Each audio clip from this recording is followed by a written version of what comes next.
So today we're going to go over this presentation I created over the French and Indian War. First question is, a conflict over what territory started the French and Indian War? The Ohio River Valley started the conflict between the French and the British.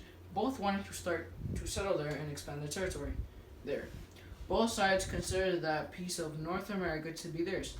The land was profitable with fur trapping and the ability to trade with natives, which both sides were not ready to give up easily. There's a little picture. Question 2. Who were the participants of the French and Indian War? The people who participated were the French and the Indian allies against the British. The natives helped both sides various times during the 7-year battle. Many tribes like the Shawnee tribe helped the French because of their history of trading. Most Indians helped the French for fear of losing their land. This picture. Fourth question. Compare the French and English advantages. The French had the Indian allies that already knew the terrain, so they adopted an attack method called guerrilla, which is where they attack and then hide. This was very effective, but once the British soldiers got them prisoners to show them the terrain, and tactic remained useless. In the 6th century BC, Sun protected use of guerrilla-style tactics in the art of war. In the 3rd century BC, Roman general Quintus Fabius Maximus is also created in the inventing of many tactics of guerrilla warfare. Picture. What was the Albany Plan of Union? The Albany Plan was first proposed by the Benjamin Franklin in 1754. Its intentions were to unite the colonies. Only 7 representatives from the British colonies adopted the plan, but it was never carried out because most of colonies did not want to give up the self-government that they were used to. It was the first example of unity in the colonies.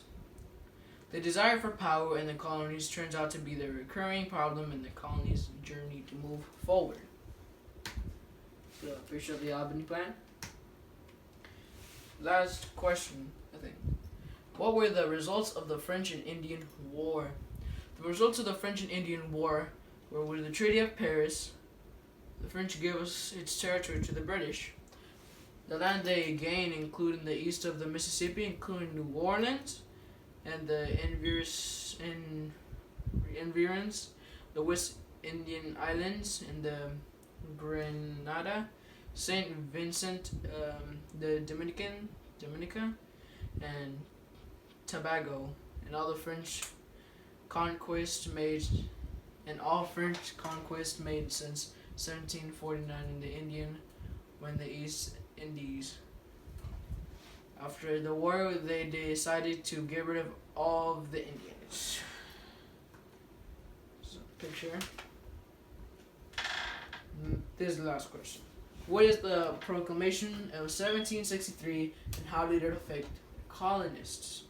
Once the war was over, the British issued the proclamation which stated that the American colonists could not cross the Appalachian Mountains. They were forbidden from crossing because the wide stretch of resources, they would stretch the resources thin, and they could not afford to buy new ones because they were fresh out of the war. The colonists were offended by this, and they decided just to do whatever they wanted. This set the road to the American Revolution, I think. This is the proclamation. And this is the citations, if you needed them. And thank you.